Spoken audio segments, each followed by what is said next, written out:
नाजरीन अस्सलाम वालेकुम। IND टुडे न्यूज में आपका खैर मकदम करते हैं। आइए देखते हैं ये तफसीलात। सदर AIMIM और हैदराबाद के रुकन पार्लियामेंट असदुद्दीन अवैसी ने हरियाणा में हुए कश्मीर तलबा पर हमले की सख्त मजम्मत की और हुकूमत हरियाणा को इस वाक़े के जिम्मेदार ठहराया। मीडिया से बात करते हुए अवैसी ने कहा कि चीफ मिनिस्टर मनोहर लाल कतार हुकूमत अवाम की जान और माल की तहफ़्फ़ुज़ में बुरी तरह नाकाम हो चुकी है। परिवार की आइडियोलॉजी के खिलाफ है, उनको निशाना बनाया जा रहा है, तो मैं इसकी सख्ती से इसका कंडेम करता हूँ और हरियाणा गवर्नमेंट से इस बात का डिमांड करता हूँ कि वो अपनी कॉन्स्टिट्यूशनल ड्यूटी को निभाएं। और कॉन्स्टिट्यूशनल ड्यूटी ये है कि वो किसी भी इंसान के जान और माल की हिफाजत करें जो उसमें अभी तक नाकाम साबित हो रहे हैं। कैसे किसी को आप निशाना बना सकते हैं?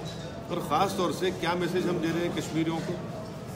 हम तो ये कह रहे हैं कि ये हमारा अटूट हिस्सा है और रहेगा, मगर अगर ये कश्मीरी बच्चे जो पढ़ रहे हैं, स्टूडेंट हैं, उनको मस्जिद से लेकर मारे तो क्या मैसेज जा रहा है? तो इसलिए इस पर सख्ती से कार्रवाई होनी चाहिए और जो कॉन्स्टिट्यूशनल ड्यूटी है उसको लिव अप करें।